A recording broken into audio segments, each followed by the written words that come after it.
All right, recording is rolling. Took care of a few things since the split period. Those registration packets, those yellow envelopes, you guys got to bring back by April 14th, right? You guys just turned in a review quiz. I told you there was something fun with one of those questions, but I talked about that later this week. And right, where are we in the schedule thing? Or you know what? Actually, before I show you guys this week's schedule, let me switch over. All right. Oops, I'm set screen to share. All right. You guys know that your exam, do you guys know what day your exam is for this class, AP Physics? Thursday, May 12th. Yeah, as you guys say? Yeah, a bunch of winners here. That's approximately 5 weeks from now. You guys know the big one, the big enchilada. It's 5 weeks from now. So we've been starting to review in this class, but you know, if you want to do your own personal review or say, I think I might need to supplement this or that section, right? Let me show you guys some resources that you can look at because there's a lot on AP Classroom. You guys remember these daily videos that have been up here since the beginning? So these, oh look, 1.1, okay, so these are all like Unit 1 questions. That's like your kinematic motions, right? So you can go section by section, find those that they've been there, right? There's also, let me go to my assignments here, because I did upload I opened up a bunch of stuff over the weekend. So we're 5 weeks out. Let me show you guys exactly what I opened up. You guys see Unit 7 progress check, multiple choice part B? No, there is no part B for, hey, go back. Right. There is no part B for Unit 6. Unit 6 was just simple harmonic motion. So I don't know, maybe it was small enough they just did a part A. But part B, I will eventually have you guys do so I can score that. Now I do have a tentative due date here of 4/22. That might end up getting pushed back when we get closer to that date. But right now, that'd probably be the earliest I'd have you turn this in. So Unit 7 part B. Remember what Unit 7 was? That was rotational dynamics. That was your torque, angular momentum, right? All that type of stuff, rotational inertia, right? So there's that one. Now, also over the weekend, I opened up a bunch of other opportunities. Let's call it. Yeah, thank you, Christy. So let's look at what's here real fast.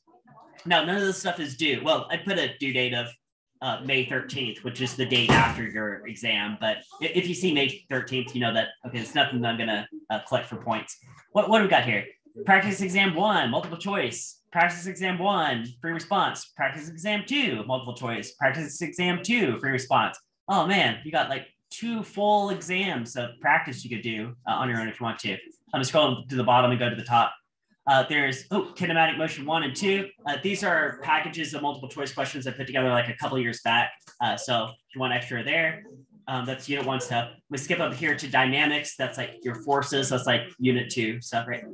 Forces, free body diagrams, Newton's laws. Right? Then energy and energy conservation. So got a couple of those. These are all multiple choice. Again, just extra practice for you guys. Then down here, momentum. I'm trying to go in order. So Unit 2. This was Unit 4. This was Unit 5. Okay. Now, back a few years ago when I packaged together these particular sets of questions, I did teach the class a little bit differently. So remember how Unit 3 was like circular motion, centripetal force, and also gravitation, and you can make orbits out of that, right? So this one says gravitation.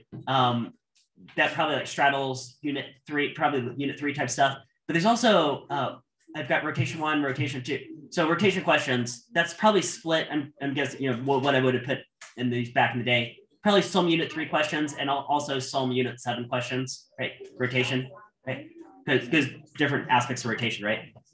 All right. And then, the 3 qualitative, quantitative FRQs, 3 paragraph FRQs, right? Different kinds of FRQs. Review collection 1 and 2. I'm pretty sure I used this back in the day to help students study for the what would have been the midterm at the time. Review collections, or maybe it was for the whole thing, AP exam. And then harmonic motion. This is Unit 6, right? Harmonic motion. Now there used to be a Unit 10, which was waves, and I just taught it all together. Right? I think same thing with you guys. I went ahead and taught you guys harmonic motion and waves. You guys see this red exclamation? That means I included some questions that were part of Unit 10 that are no longer technically being tested. So you guys probably should not see speed is equal to wavelength times frequency. I don't know that you could test on that, but you would have been like 3 years ago. But right. So it's in a mix between. And then, yeah, there you go. That's everything that's open.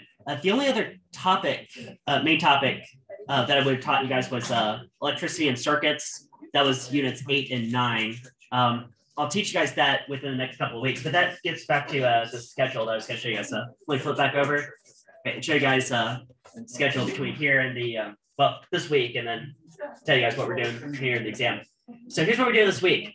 Again, fill in a bunch of topics that you otherwise would have missed. You know, because when you're in AP class, there's a lot of topics that are cut that I want you guys to know or be familiar with. So here are some of those: thermodynamics, heat transfer, materials, material properties. This includes things like Bernoulli principle, Pascal principle, Archimedes principle. Take a day to cover nuclear and civil engineering with you guys. Now, my honors classes, we've taken several weeks to cover each one of these, but you guys need to just crunch this down to like a day per topic. And then now I do want to give you guys enough days to get a pretty good grasp of electricity and circuits. So we're going to start that tail end of this week, and then next week we'll take to do some circuits. And then after next week, we'll go into review unit 6 and 7. Then I'll give you guys some practice AP exams. That'll take us up to the actual AP exam on May 12th. All right. So any questions so far? That's right. All right. So let's look at thermodynamics. I got a PowerPoint for you guys. So switch the screen over to. All right, and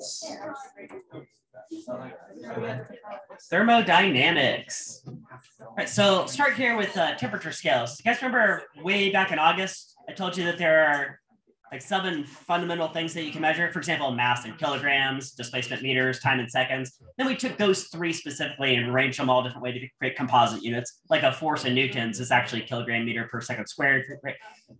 Well, here's one of them, temperature. Right? Now, there is a kinetic energy theory of temperature, which says like the temperature in this room is probably at 70 something Fahrenheit or 20 something Celsius, or, you know, degrees, right? What does that temperature really mean? Well, it has something to do with like vibration of air molecules, right? Now, in motion of air molecules, how fast is air molecules moving? Right? Now, they'll move in at different speeds, but if you made like a bell curve of the speeds, there's like an average speed, and that's going to correlate to some particular temperature. And different temperature objects, if you put them next to each other, well, the higher temperature object will transfer heat energy to the lower temperature object. The definition of heat is a transfer of thermal energy, right? That you could measure in joules, right? Now, here are different scales for measuring temperature. Let me go right to left. So Fahrenheit, you guys know water freezes at 32 degrees and boils at 212 degrees. Now, that's really only true at 1 atmosphere of pressure. If you went up in the mountains or to a different planet, those numbers might be out the window. But down here at sea level, like in Florida, like conveniently, of course, perfect, right? There's a whole history of like where those numbers come from, but skip past that. It's weird, whatever. Then we get to Celsius. Okay, so now we're thinking like base 10, logical. Well, let's put the freezing point at 0 degrees Celsius and the boiling point of water at 100 degrees Celsius. Makes a lot more sense, right? Yeah, whole history behind that I'm going to skip because whatever, you guys get that. Of course, that's only true at sea level, blah, blah. Now, when you work in these systems, it turns out if you make things colder and colder and colder, there actually is like a bottom level that you get to where there's like a coldest temperature you can reach. You can't go beneath that. And we'll call that absolute 0. So in Fahrenheit, that's about negative 460 degrees. In Celsius, it's about negative 273 degrees, approximately. Right? There's conversion formulas. You can go back and forth between these. I'm skipping a lot of stuff, just to try to condense it down to one day for you guys. But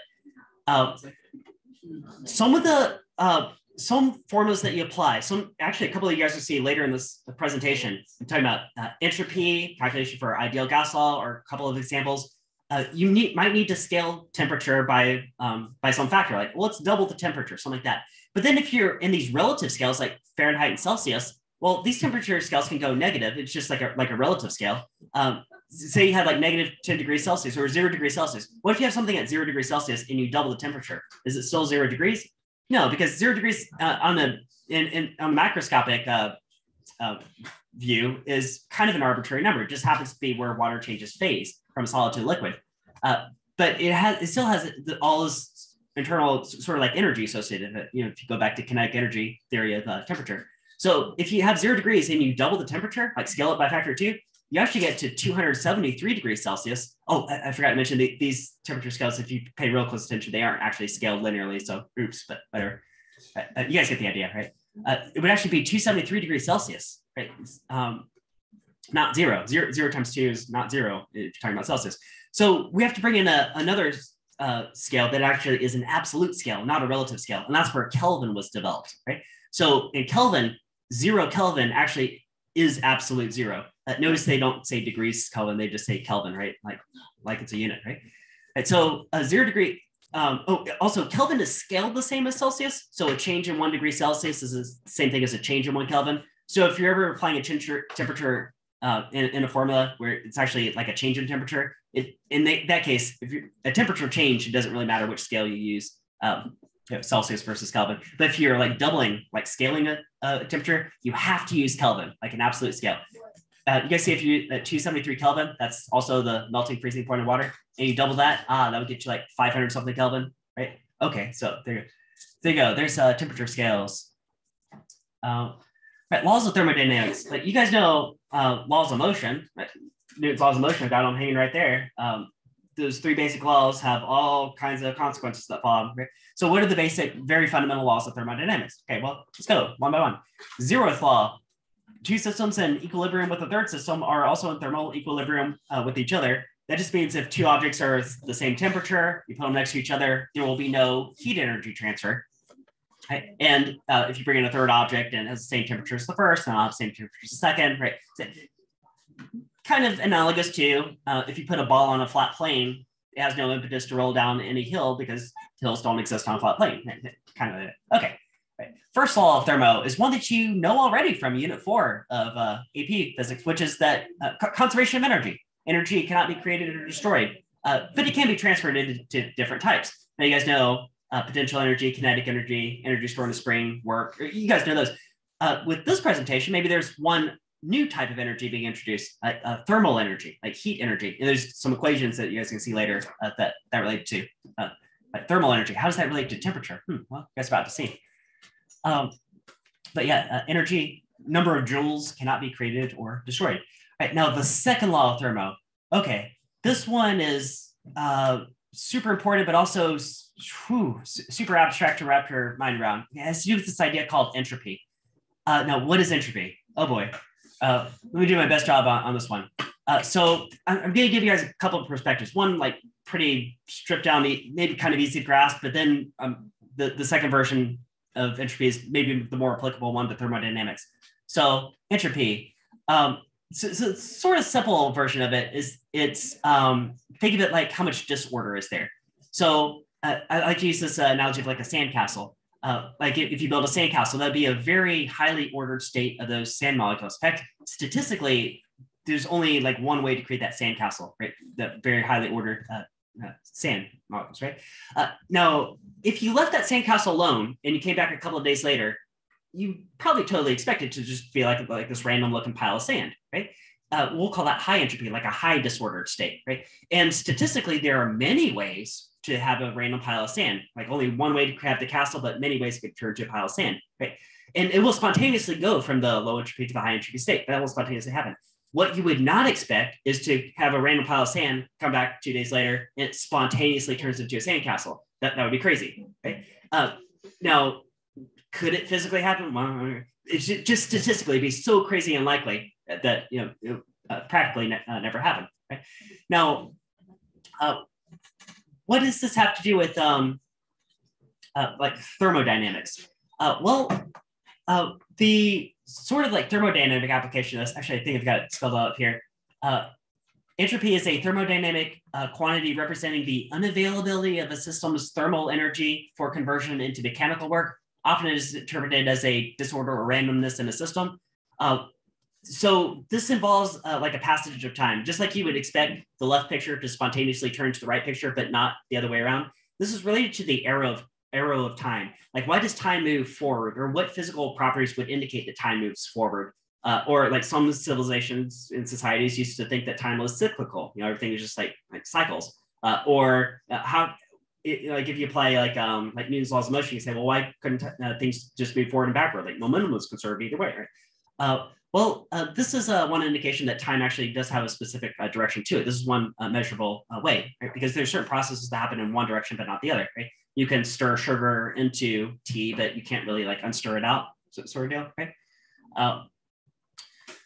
Or if, how about this, more closely related to that definition up there. If you put a gallon of gasoline in your car, and that gallon of gasoline, well, there's energy that's stored in those chemical bonds, and then that energy is transferred into doing other things, making the car go, kinetic energy. Maybe if you drive up a hill, right, turn that potential energy, but also that car has to fight a bunch of air drag. The engine, if you feel it after the car's been running, heats up. There's lots of like thermal energy. So that initial energy in the chemical bonds of that gasoline, even though by the first law of thermodynamics, it's conserved, like the number of joules is the same, it actually converts into forms of energy that are lower quality. I've heard this stated that way, lower quality energy. Like if you gathered all that heat energy from the engine heating up and all the car like fighting the air drag as it's plowing through the Earth's atmosphere, could you recapture that energy and just route it back into the car's mechanical energy and just make the car run forever on a single gallon of gasoline? Well, no, although it'd be nice if you could.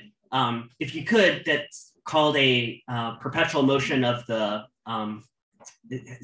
some version of like this, a second law of thermodynamics, a perpetual motion machine, right? Where if you can just like gather all that energy and just run things forever. But you can't because of entropy. Energy goes from like high quality to low quality, think of it that way, right? And also this is involved for orders of certain processes. Like let's say you have a very hot tank of water next to a very cold tank of water, right? Leave those and come back a couple days later. Well, you would totally expect them to both be lukewarm, right? So there's energy from the hot one, heat energy has been transferred to the cold one, right? Thermal energy goes from the hot one to the cold one, great. But you would not expect, let's say you had lukewarm next to lukewarm, you walk away, come back the next day, for a bunch of thermal energy to randomly transfer from the right half to the left half so that one gets hot and one gets cold. Like that'd be crazy, right? This is also involved in the second law of thermodynamics, right? There's only a certain, there you go, like order, like time order that things happen in, right? Processes. Right, and then the third law is, I don't know, I think it's kind of a definition type thing. Entropy of a system approaches a constant as temperature approaches absolute zero. I've seen another definition of this. It involves like a crystal structure. If you have a crystal at absolute zero, maybe that's such a high order state where we'll just call it like zero entropy, like something like that. Maybe just kind of like a baseline, something like that. But there you go. Right, so what else we got here? So thermal equilibrium is when they reach the same temperature. Once two objects reach the same temperature, then the heat energy transfer stops. Oh, you know what I forgot to mention in last class too is what about the rate that this happens? Do you think that when the temperatures are different, like 100 degrees different, there's a very fast transfer of thermal energy? And when it's like 60 degrees and 40 degrees, there's still a heat transfer, but it happens a lot slower. Right? That's called Newton's law of cooling. That Isaac Newton tracked down. And Newton's law of cooling depends on the surface area of, well, it depends on the temperature difference, right? Greater the temperature difference, the greater heat energy transfer. It's directly proportional to that. It also depends on the surface area that two objects are having connection. So if you have like a cup of water versus a pan of water, maybe that pan of water has a very large surface area with the environment. So it'll reach room temperature faster. Okay? And also it depends on the material, like a material property. So if you had like olive oil versus water, right, this would probably happen at different rates, something like that. Right? So more about the second law. Remember, this is the one that deals with the entropy, right? The arrow of time process happened in one direction, but not the other, right? Why is it you fill a balloon with air and it wants to like shrink down, all the air wants to rush out, but it will not spontaneously fill itself? That's also related to entropy, right? Second law of thermo. Okay. What order do processes like spontaneously occur in, right? And there's actually, weirdly enough, like crazy enough, I think this is so crazy that you can put this in a formula, and also that formula is actually pretty simple looking. The change in entropy, that's what this says, delta S, the change in entropy, which would be an increase in entropy, right, forward in time, is equal to the heat energy transfer, that's what delta Q is, right, heat energy transfer, divided by the temperature that this process happens at. This would be, of course, an absolute temperature you have to measure in Kelvin, and entropy has units. Joules per Kelvin. Okay, so a unit of entropy is, joules per Kelvin. Okay? And then this bottom equation says what the second law of thermo says. If you guys are in calculus, you recognize this notation, right? The rate change of entropy with respect to time, right? So as time moves forward, entropy increases or stays the same, but it cannot go negative, right? Entropy cannot spontaneously decrease. right? Now, you might be thinking to yourself, well, hold on a minute. If you have a pile of sand, you can create a sandcastle. So you can go from high entropy to low entropy for a system, right? I mean, you can do that. Okay? Now, here's the catch. That would be true for an open system. And I'm saying open system because you actually have to like apply your hands and your muscles and actually physically move those sand grains around to turn it from a pile into a castle, right? And that is not a spontaneous process. In fact, if you include yourself doing the work in that system, the increase in entropy of your muscles moving around actually outweighs the decrease in entropy of creating the sandcastle all the time, no matter what. And so for the universe, entropy always increases. Right. Heat transfer. Right. So there's three main types. Radiation, you got, that's like electromagnetic, EM spectrum, like electromagnetism. Radiation is how energy gets from the sun to earth. You can go through the vacuum of space. Oh yeah. What about life or entropy? Don't living things have like crazy high entropy? How can it like happen?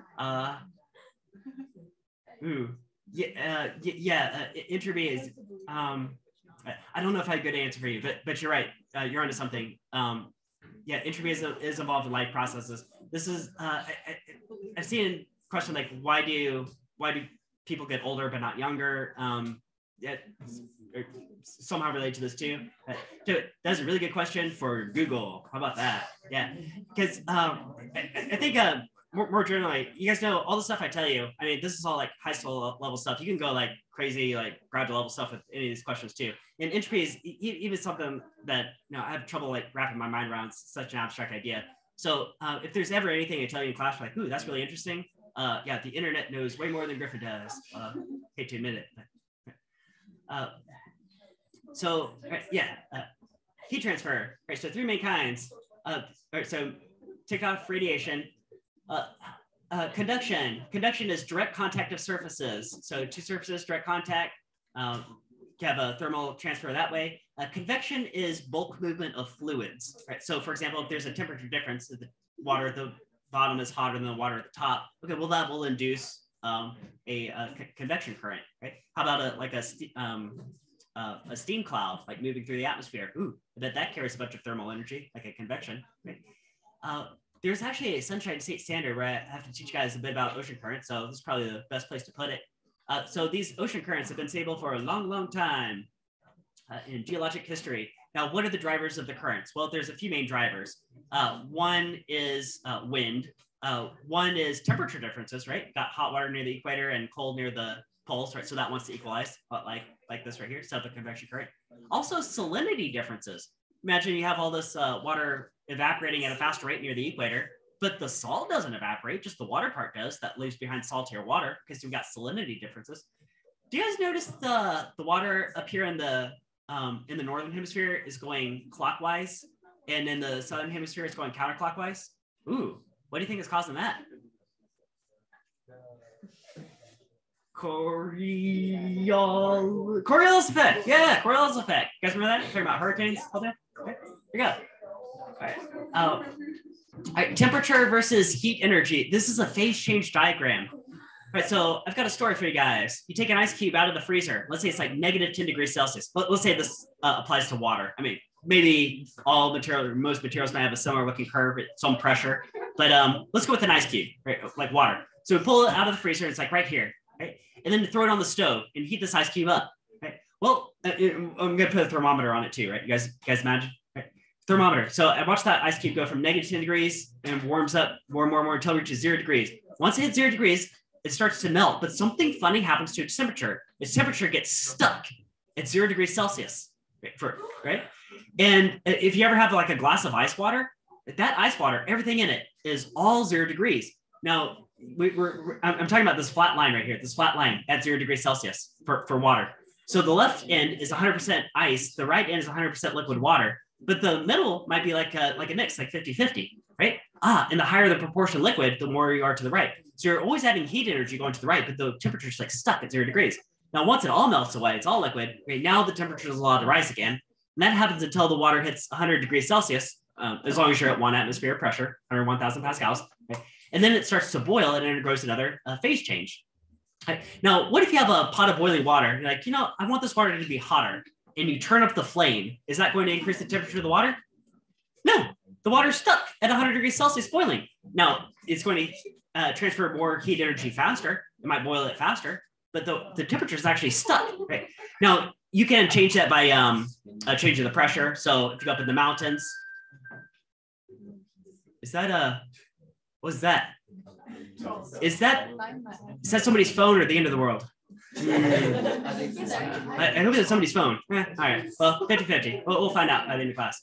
All right. So go up in the mountains. Maybe this is down like 97 degrees. If you use like a pressure cooker, you can increase the pressure. Maybe you can have water boil at a higher temperature there. But for some particular pressure, temperature stuck. Now the gas you can heat above 100 degrees Celsius. Like that's fine. You do that, right? Here's some equations that relate to different parts of that diagram. So the top one, delta Q, that's heat energy transfer. That's like moving to the right on this graph. Heat energy, the heat energy that you input, delta Q, heat energy, is equal to M, the mass of the substance. Delta T is the temperature change, right? Like temperature change is like how far you rise on this graph. And the C is called specific heat capacity, and that's unique to each material. Actually, each material at each individual phase. Here, guys, look up here. You guys get 1 day to see this. Okay.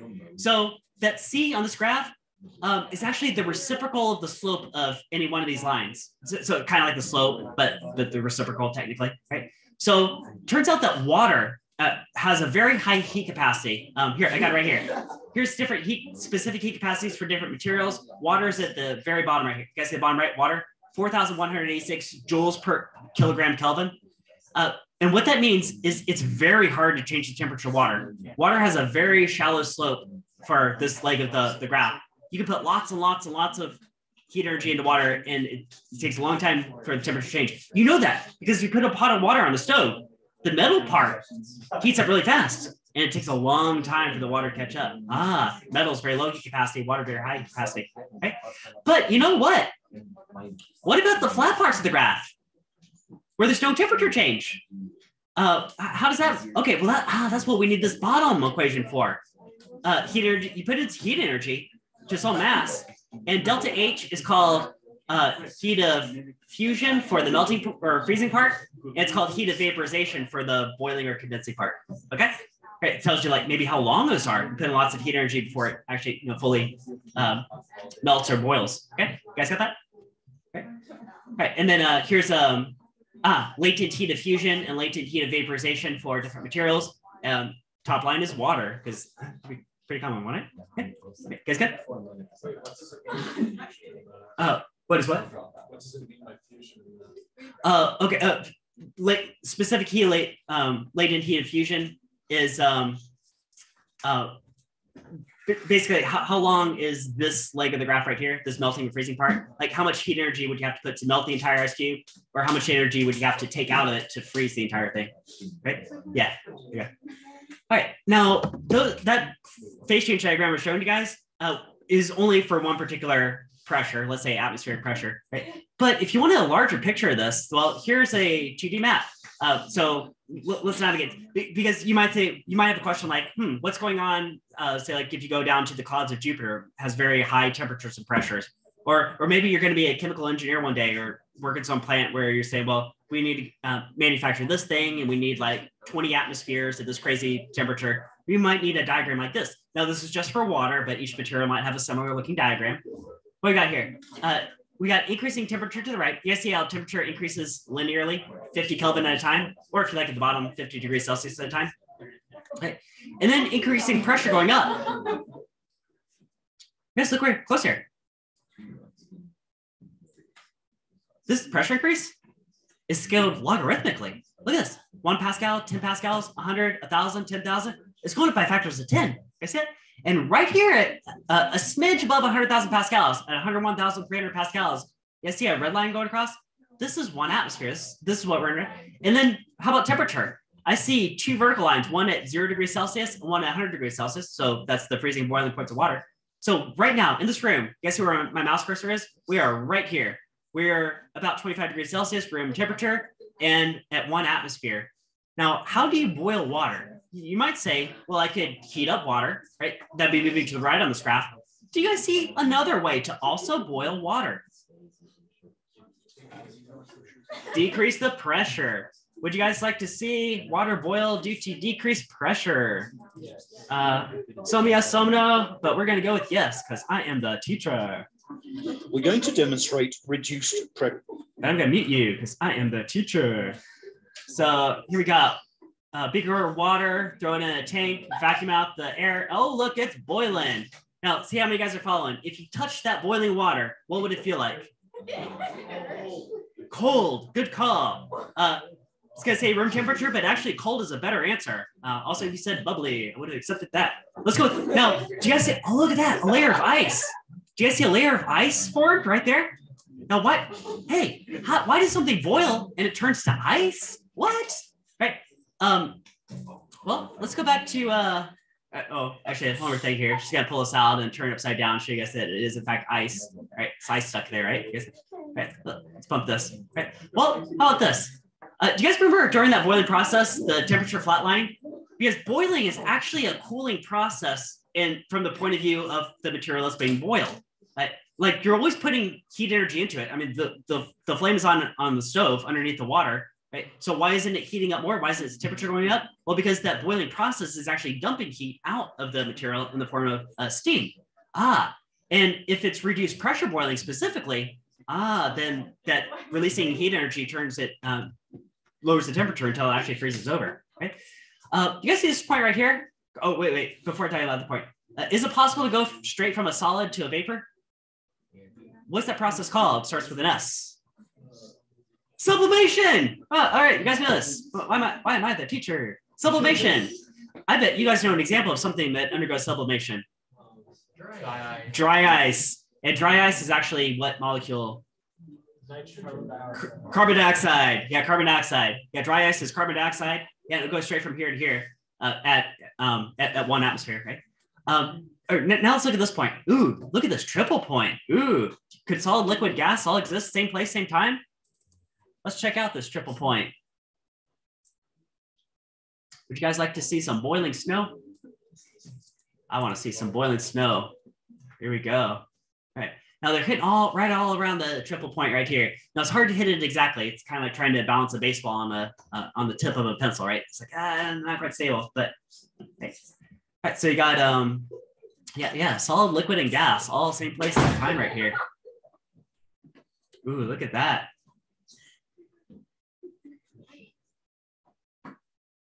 Three states of matter. So cool. Ideal gas law. Let me see show of hands. I've been asking all my questions this. How many guys have seen this before, say from a chemistry class? Chemistry class, learned about ideal gas law. Wait, anybody? I usually get like 3 students per class. That's what I was kind of expecting. It's like 3 students per class. I don't know. I don't know if it's chemistry, but anyway, you guys get to learn today for like 2 minutes. So here we go.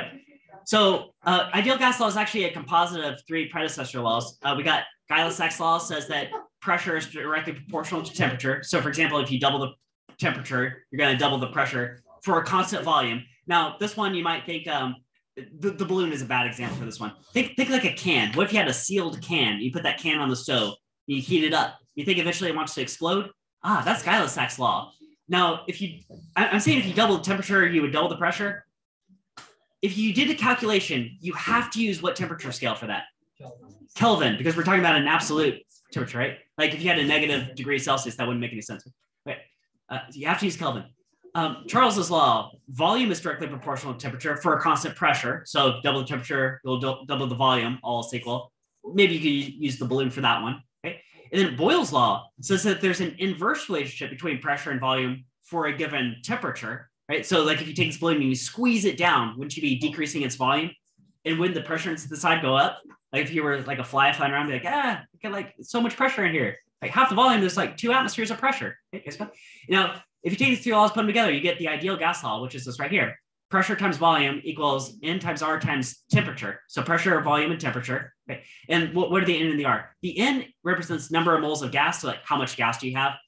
If you have like a closed system, like a tied off balloon or a tied off can. Okay. And then R is a constant just to tie the units all together. Here's 2 commonly used values of R. There are other ones also, but it depends what units you're working in. There you go, ideal gas law. Does R have a fancy name? Huh? Does R have a fancy name? That is a great question. I bet it does. I don't know. That is a good question for Google.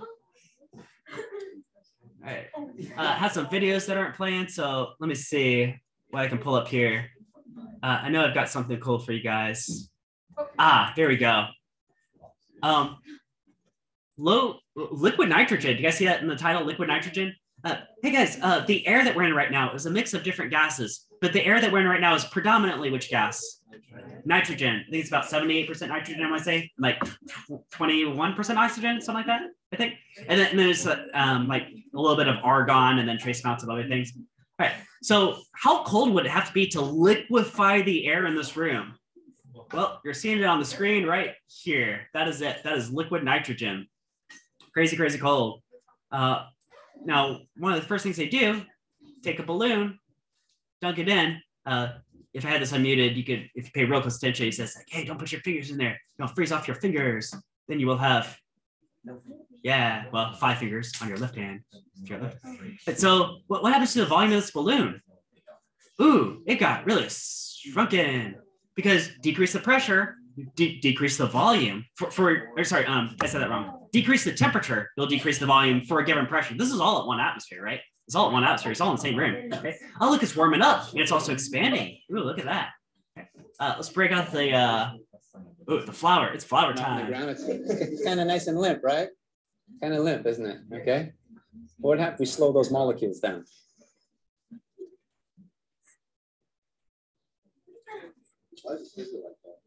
Yeah, why did it fizzle like that? What's going on? Oh, gang, did you see such a thing? Ooh, it's shuttered. It was cold. But refrigeration. Right, so refrigeration and air conditioning. Go ahead.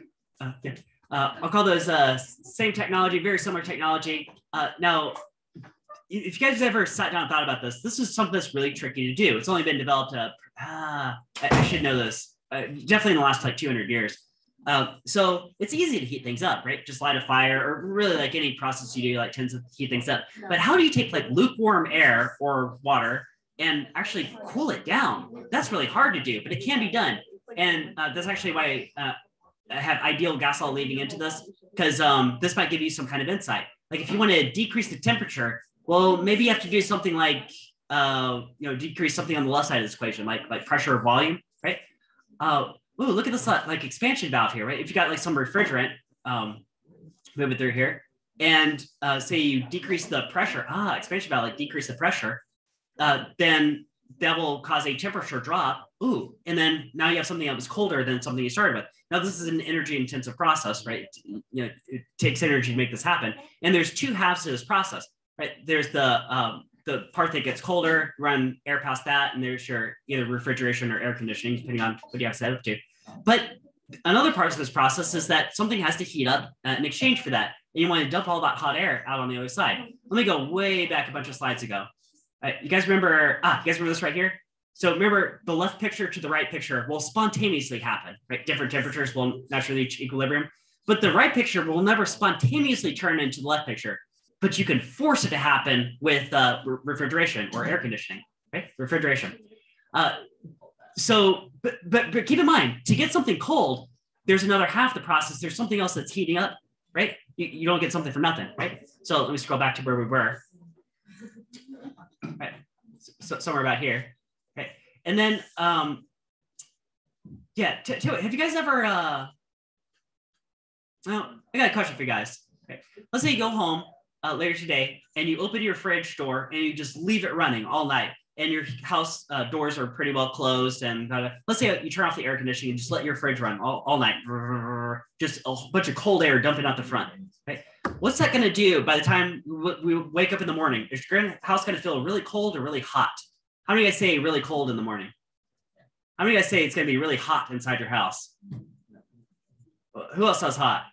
Who else says hot? Oh, there's my winners right there. Yeah, because remember, your refrigerator running, that all that cold air dumping out the front, don't forget that there's another half of this process. There's all the hot air that's dumping out the back. If you reach behind your fridge, you'll feel some really hot pipes. I can tell you, you can try that at home. Okay. And tell you what too, if you mix the hot out the back and the cold out the front, the best you could get is a wash and it would go back to room temperature, but that won't happen because this is an energy intensive process. It takes some energy and some effort to make this happen. So extremely colloquially, I might say that the amount of hot outweighs the amount of cold. So that if you mix the hot from the back of the fridge with the cold out the front of the fridge, overall, it's going to heat up. How many of you guys ever walked out down an old part of town to see all these AC units hanging out the windows? You guys ever seen this? Okay. Or how about your own AC unit at home? I guarantee you that there's a condenser unit that is outside your house. Maybe you have some kind of central air inside your house, okay? But only half of your air conditioning system can actually be inside your house. There must be some outside part. You cannot take one of these AC units and park it in the middle of a room and make the room colder. It doesn't work because of this refrigeration process, right? There's two halves of this process, right? The cold goes one way, the hot goes the other way. If you mix the two, overall, it's going to heat up because these have to be plugged into the electric grid, importing energy, and it takes effort. And overall, the hot will outweigh the cold. Think of it that way. There you go. Yeah, so you can see that. All these AC units are dumping hot air out into the atmosphere and then dumping the cold air into each of the rooms. Yeah. There are a few thermodynamic cycles that I at least want to mention the names of, and you guys can see some graphies. One of them that's pretty well known is a Carnot cycle. This one is one of the most efficient thermodynamic processes that you can have. A lot of times you see a different graph. I have a pressure versus volume graph here. I want to say another graph you see is like temperature versus entropy. I should have put that up here too, but anyway, we got it. So let's go with it. So I see a couple of isotherms. You guys see these curvy black lines? Isotherm, iso meaning same, T meaning temperature. So all points on the same line, same curve would be the same temperature. So you got what's called a hot sink, T sub H, hot temperature, and T sub L, like a low temperature. And that would be the cold sink. So you got a hot sink and a cold sink. So if you have a temperature difference, you can make an engine run. Okay, okay, and you guys see this this 4-part process, and then here it is listed out over here. Okay, now I have Bill and I show you guys a Stirling engine process, which is a very similar type process. Here we go. Stirling engine. Boom, boom. This beaker full of very warm water is a source of heat. Here's a special type of engine.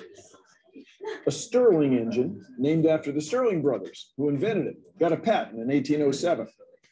The heat from this water is warming the bottom plate of this engine.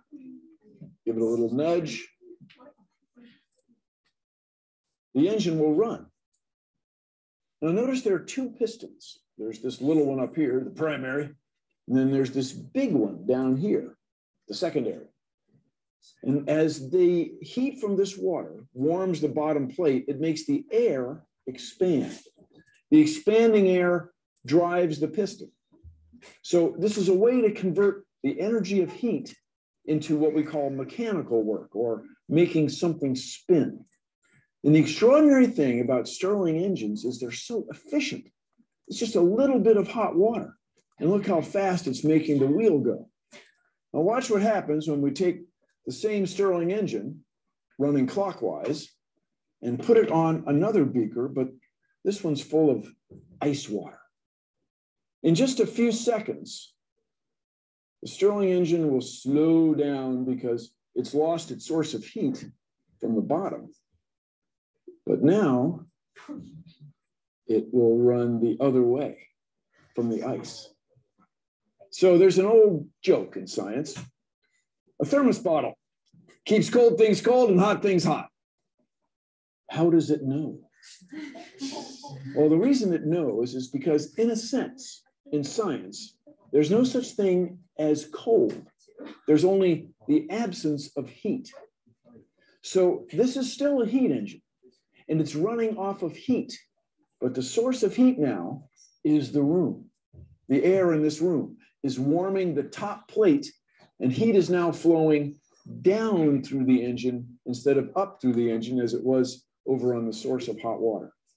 Now, Stirling engines have been proposed for all sorts of things. In the early 1800s, they were used to pump water all over the place. People have talked about putting them in cars again. But the tricky thing about a Stirling engine, they're hard to speed up and slow down. The great thing about a car engine is you can speed up and slow down very easily. You've probably heard of a diesel engine. That's named after a guy named Diesel who invented the process. Then your car that runs off gasoline has the Otto engine, O-T-T-O, another German scientist.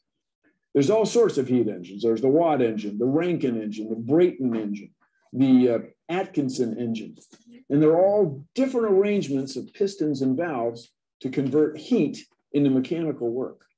It could be that the Stirling engine is going to make a big comeback because it's so efficient. And maybe you'll be the scientist or engineer who finds a way to use it in extremely important applications. Oh yeah, maybe it could be you. So a couple last things here. One is I want to show you one other thermodynamic cycle. He mentioned the Rankine engine. So here's the Rankine cycle. This is how most electricity is generated. Right, so when I say most electricity, how do you get energy from coal? How do you get energy from nuclear? Right? Now, this does not include photovoltaics, or probably not wind energy either, I forget. But how do you get energy from like coal or nuclear? Well, it usually involves boiling water. So here's what we got. We got water in a boiler. You have some fuel source that heats up that water, right? Transfers a bunch of thermal energy. Then that steam now turns a turbine. That's mechanical energy. Now, what that turbine does, we'll look at this probably next week, is it forces wires past magnets. And when you force a wire past a magnet, that induces a voltage, which induces a current, and that's how you get electricity on the electric grid. Then we're using it, we take that current on the other end and then run this projection and the air conditioning, the lights in this room. Right, then back to this process. Now that steam depleted of its useful energy, goes through a condenser, dumps off waste heat, and then it is pumped back into the boiler. Now, this is very hot water, might be like 95 degrees Celsius, so it can very quickly go into boiling process, and then there you go, Rankine cycle. All right, the last, and there's a temperature versus entropy diagram for that cycle. All right, one more thing. This last thing. Guys saw Bill Nye's Stirling engine. Hey, I wonder what the efficiency of his Stirling engine was. He did say Stirling engine was very efficient. So can we quantify that? Yes, we can. So the efficiency, this is Greek letter eta for efficiency. Greek letter eta is equal to 1 representing 100%, like 100% efficient, minus the ratio of temperature of cold sink to temperature of the hot sink. So let's run an example. You guys got calculators out? Right. Let's do that second example where we had that ice water. Ice water, would that be 0 degrees Celsius, ice water? Right. And room temperature, that would probably pretty close to 25 degrees Celsius. Right. So what is the efficiency of Bill Nye's Stirling engine? If it was 0 degrees Celsius ice water and 25 degrees Celsius room temperature. Right. Now, at a glance with the numbers I gave you, you might say, well, 0 over 25 is 0, 1 minus 0 is 1, 100% efficient. But do you think it's there's probably something more to it than what I just said? Yeah. How about this? What's wrong with what I just said? You can't use Celsius. You can't use Celsius. You have to use Kelvin, right? Absolutely. So wouldn't that be 1 minus 273 Kelvin divided by 273 plus 25, right? And the number on my screen says 0.08, and that means 8% efficient, right? So that's probably a pretty good estimate of what the efficiency is. So when there was a thermal energy transfer going from the room into that ice water, starting to melt that ice water, about 8% of that energy went into making that Stirling engine turn. All right. Oh, wow. That was about to raise. That was perfect. All right, you guys ready for lights? All right, come, light. So hope you guys enjoyed your crash course on thermo. We'll do materials and properties tomorrow.